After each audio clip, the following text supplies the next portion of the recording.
All right, great. Good to see you. Yeah, same here. Firstly, a belated happy birthday to you. I Thanks. totally missed it out on Facebook, and I just when I was looking through the message and the video you posted, I saw all the flurry of messages of Uh, people wishing you. well, thanks. Me and Bob Dylan, we're like birthday brothers. That I realized that. Yeah. So how are things going? How's everybody's health? First of all, how are you?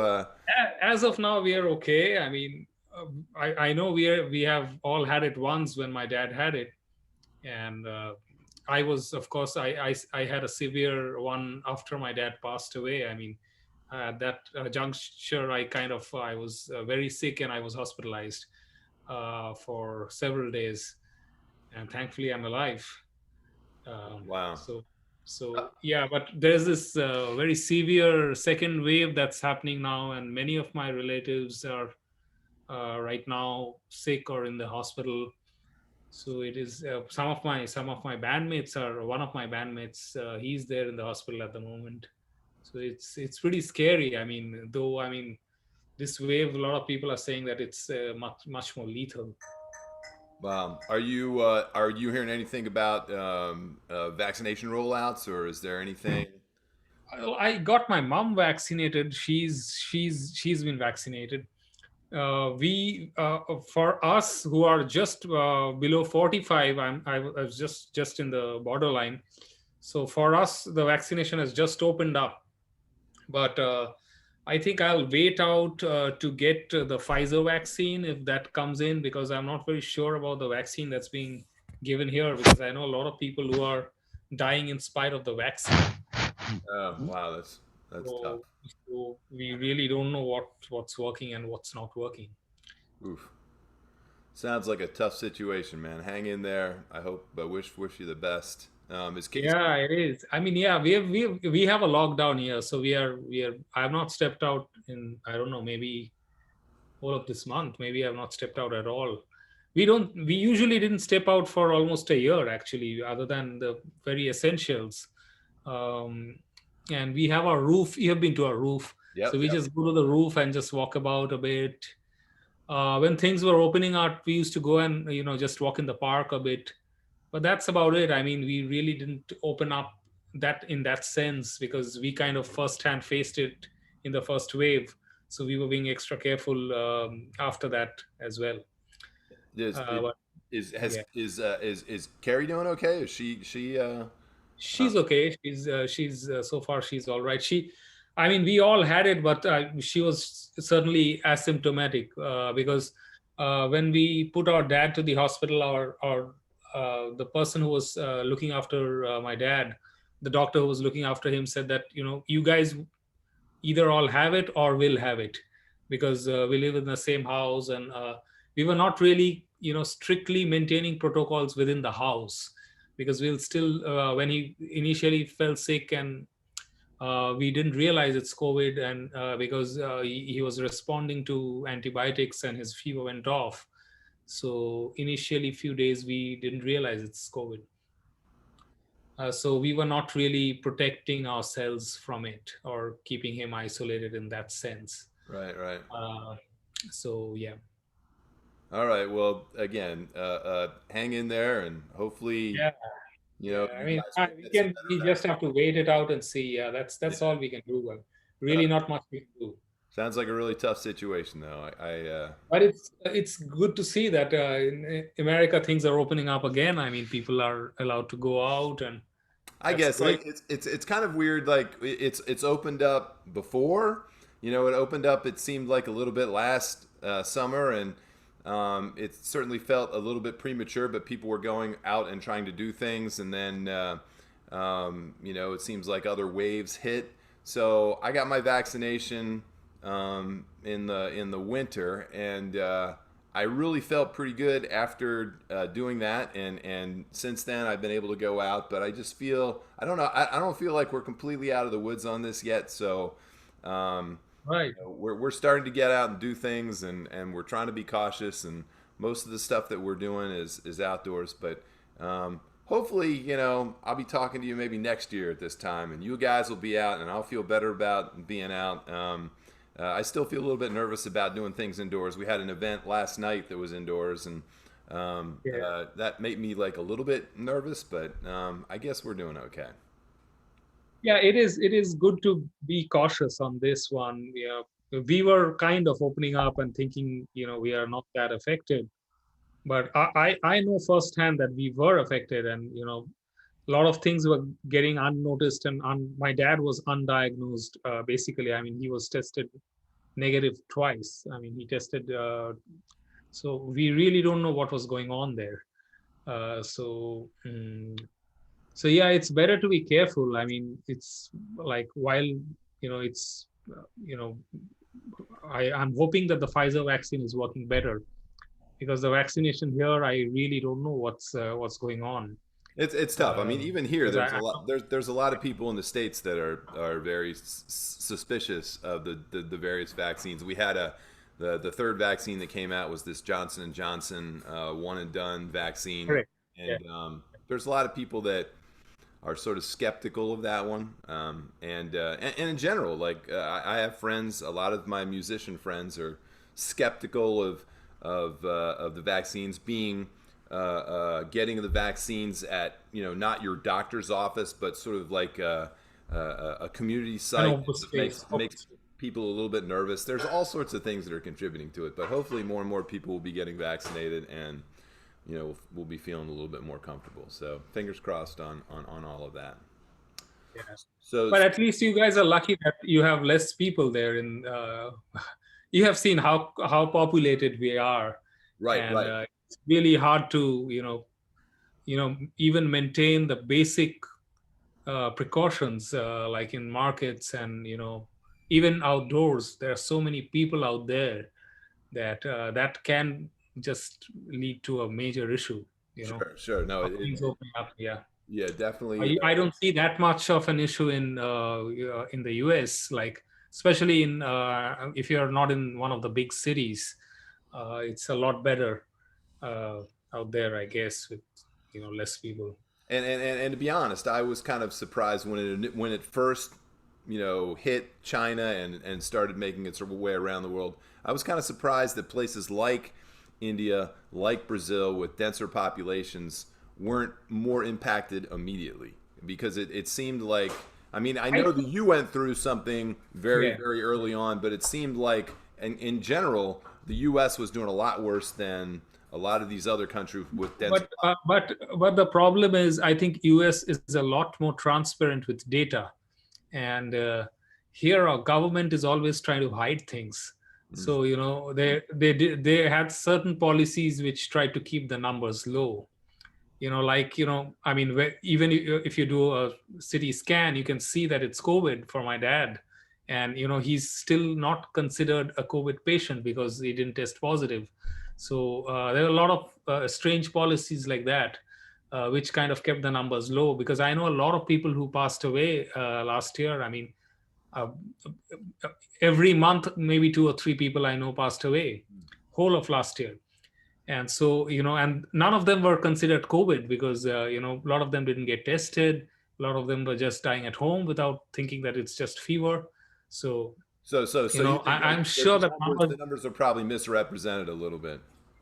it is definitely numbers are not the correct numbers. I wouldn't be surprised if the first wave itself was much bigger than what you had in US. Wow. I Okay. wouldn't be surprised at all. That's interesting. I mean, yeah, I can hear what you're saying there. Well, anyway, let's talk. Let's switch directions here a little bit and talk about some music. So first, again, thanks so much for playing on the Dylan track. I think the Mandolin sounds awesome. I love that little intro. It's just it's a you did a great job. Thanks so much. It was really my pleasure, because one big thing is, like, I miss out. you know we used to do a lot of live gigs. Even just before the pandemic, we did a whole lot of shows, and we were always traveling and gigging, and I really miss playing, because a whole of last year I played very little because of all this that happened. Yeah. Right. And it's thank you so much for inviting me to this, because I really had fun doing this. Uh, I'm not doing that many projects at the moment. Well, we'll have to like get you involved in some more of this because we did a couple of these, over the course of the pandemic when I we didn't feel comfortable getting together and playing. We're just starting to book gigs for live in person outdoor stuff. We're playing a pool party next Sunday, and That's nice. things are starting to pop up. But it's certainly fun to be able to do virtual things, and I figured like if we're doing virtual things, I might as well invite some of my friends from other places. So like I got to get Diptanshu. Yeah, why not? Yeah. It was fun, and all your other I checked out all your other collabs on your YouTube channel, and they all sound great. Good, They all good. sound great. Thanks so much. Thanks so much. So tell us a little bit about I'm probably going to edit this a little bit, and I'm gonna I'll try to post this on our sites, multiple Right. sites, I guess, and just tell us a little bit about what the current bands that you're playing in. I know I played in. I played with a couple of your bandmates back in 2016, and things have changed a little Right. bit. But tell us about some of the bands you've been playing with or played with before the pandemic set in. Let us know about that. So mostly Fiddler's Green was active. I mean, it's been active for a long time, since 2008 or 9, and that's my more active band. And because we also do a lot of popular music, which is popular folk music of India and from around the world, and you know, also putting in influences of bluegrass and other folk forms into our music. So Fiddler's Green has been active, and we have been gigging a lot. Um, uh, I think 2019 we played a lot, all over. We were doing gigs. That was the only active band I had. Other than that, I had this duo project called Two Macha, which is Two Macha, which basically means two buddies in Tamil, which is Okay. a South Indian language. Okay. And so that's like mostly singer-songwriter material. So my bandmate Suren, who's kind of who writes songs. So we kind of got together. We had met many years back in a music festival, and we just liked each other's music, and we thought at some point in life we will connect and do something together. Okay. And that's something we did in 2018, I think. And we got out an album, not really a full-fledged album, but an EP of 5 or 6 songs. And uh, and then we did a couple of shows. We went back to the same festival where we had met for the first time, Oh, and cool. played over there. Very cool. So that was fun. So these are the two projects which were most active. Other than that, I keep posting bits and pieces of my music on my own YouTube channel. Yep. Yep. And some of that features my wife Karishma.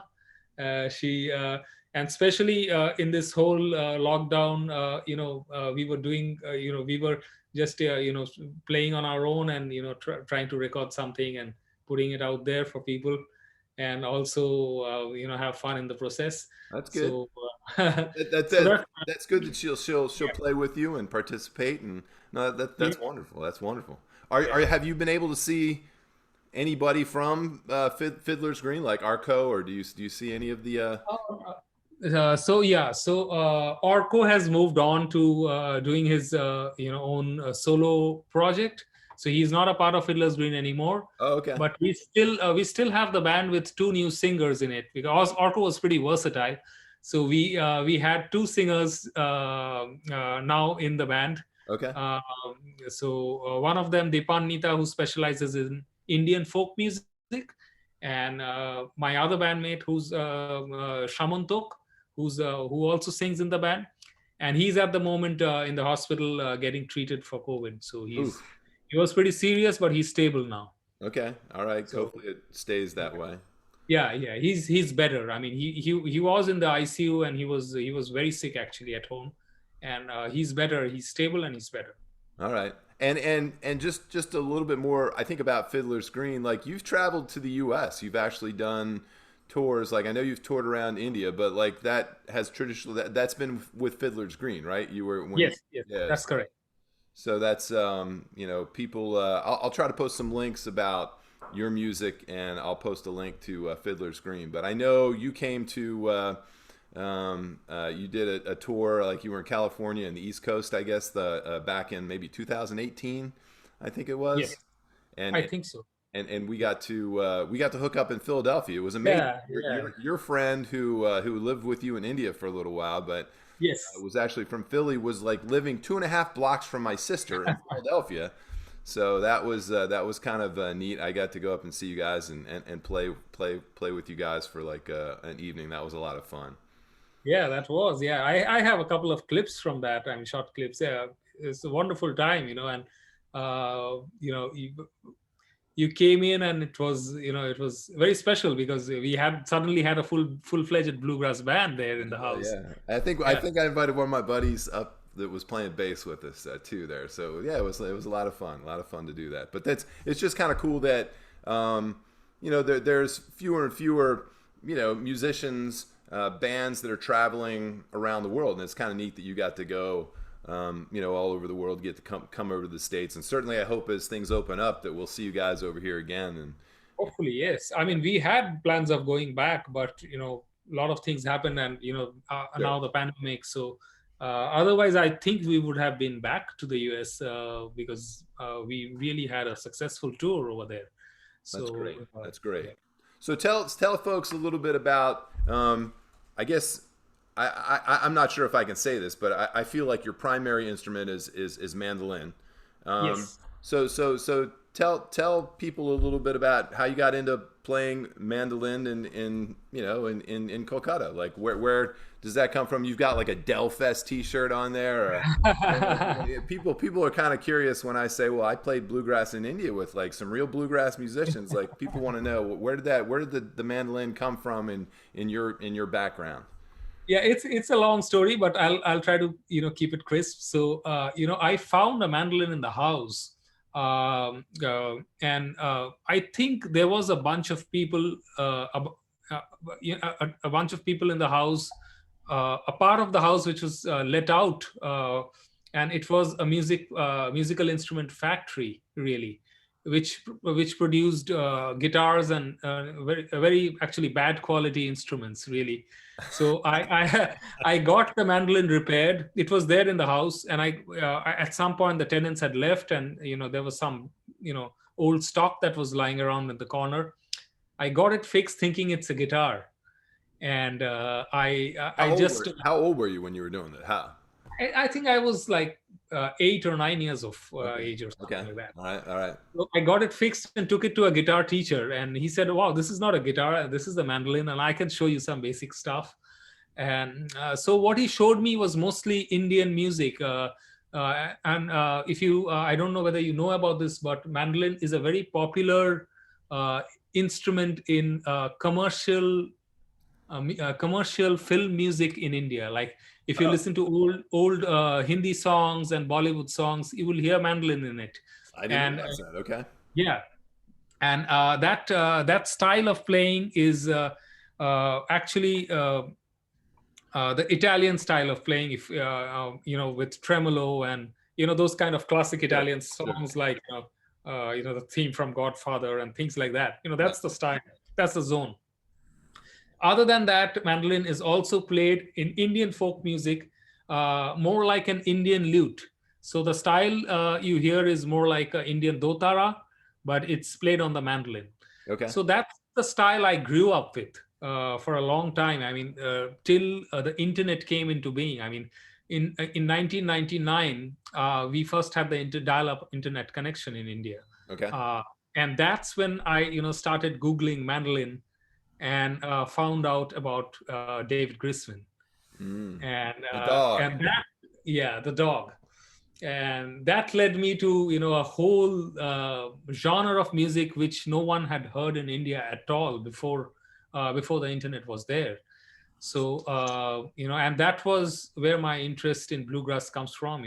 I first heard David Grisman, and through him I discovered Bill Monroe, and the the whole thing opened up for me. The new style of playing, it's completely different, because that's the first time I realized that you can play chords on the mandolin. Oh And yeah.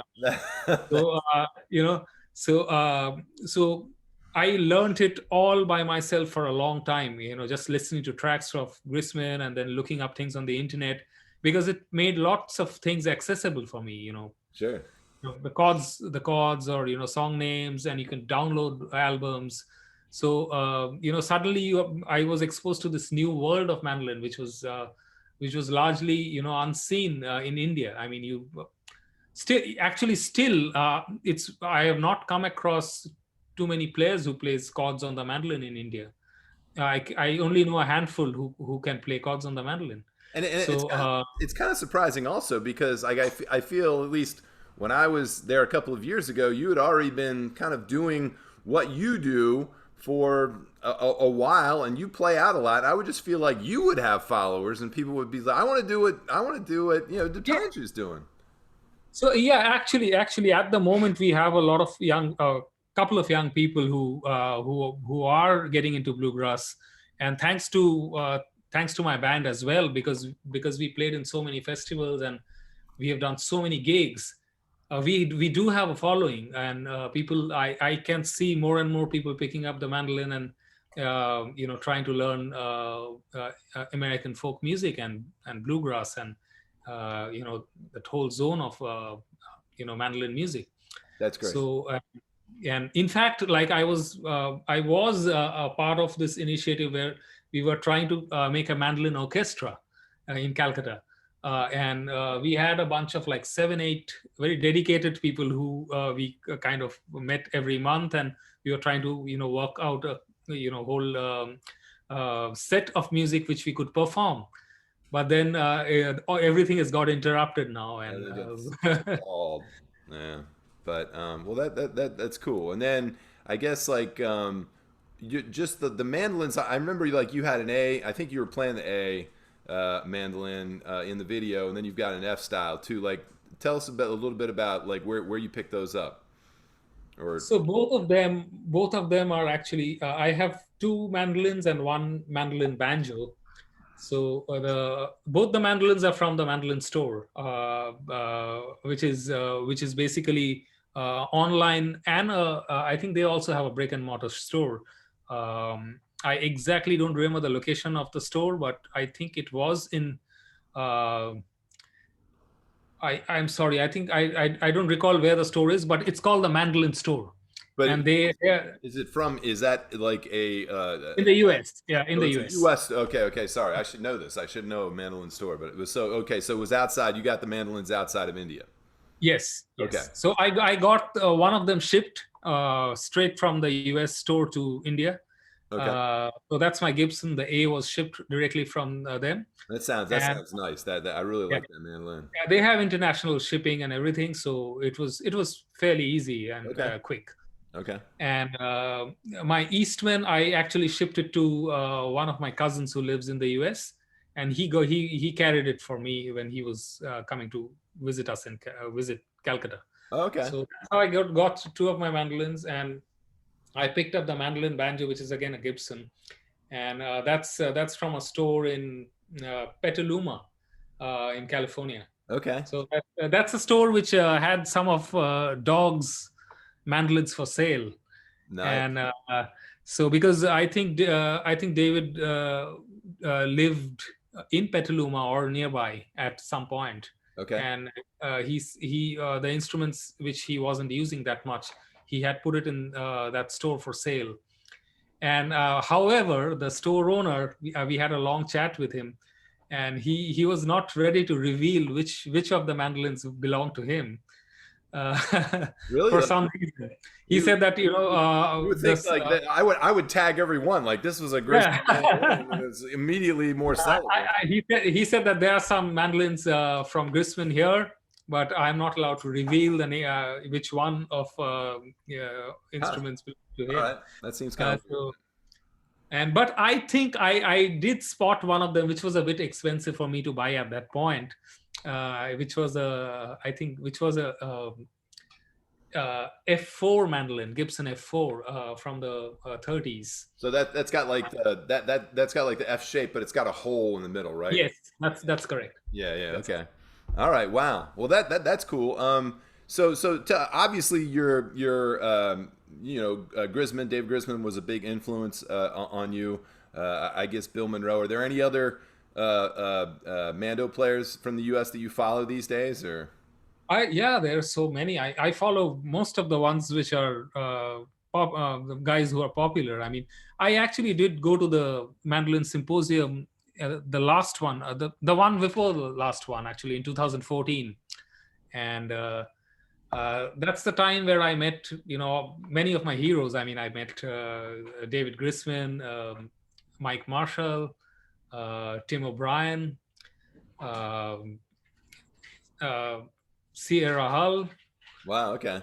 So That's one of the things I really like about bluegrass music in general is that I feel that the elite artists are a lot more accessible. I that is so remember true. I That is so true. grew up in the '80s, and I was kind of influenced by a lot of the shredding and the techno metal guitar players at the time. And I couldn't come close to ever talking to like Eddie Van Right. Halen or Steve Lukather or any of my guitar heroes at the time. But as soon as I started playing acoustic music, I'd be at a festival. Getting like in line to get chicken or something, and I turn around and Bale of Fleck is behind me. It's just it's so cool that you can just like everybody's in general people are very approachable and it's that's one of the things I really like about this music.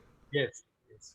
And that really helps because, I had spent a month or so in California during my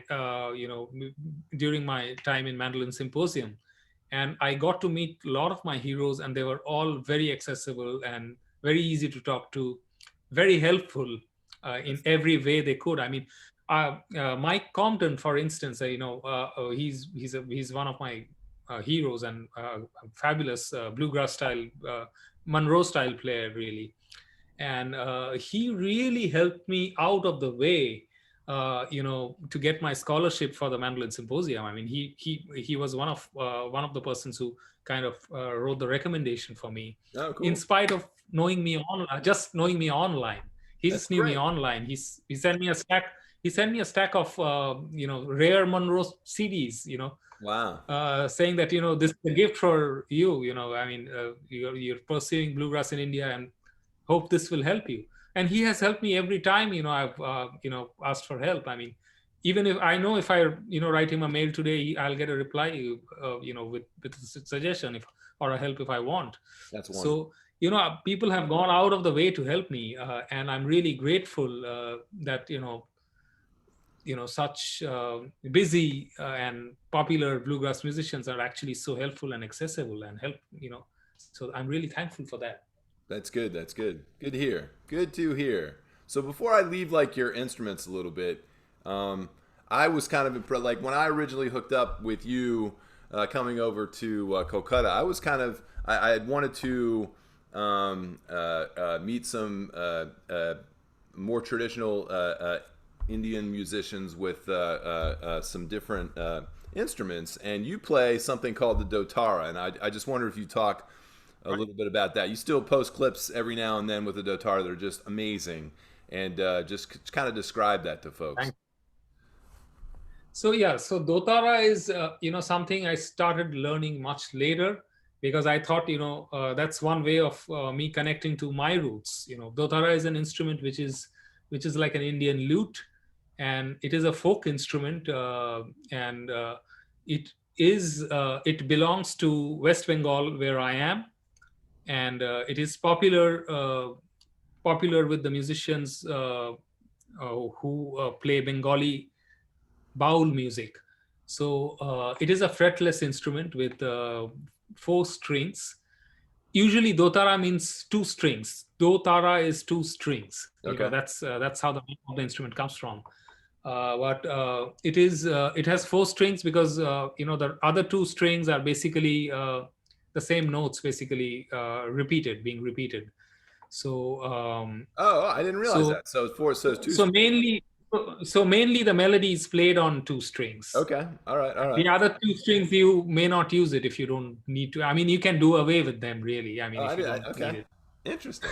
it. Okay. So But So unlike the mandolin and like a 12 string guitar, the strings aren't very close together. They're spaced like a ukulele or a 4 string guitar, right? Like the 4 strings are evenly spaced. Dotara actually is a little, how do I say? I mean, uh, there are many versions of the Dotara available here. Okay. There are different tunings, different style of instruments. There's one there which is right behind me, which is a more traditional looking one, and it has got usually it would have cotton strings, not metal strings. So that's a more ancient instrument, and this is from North Bengal.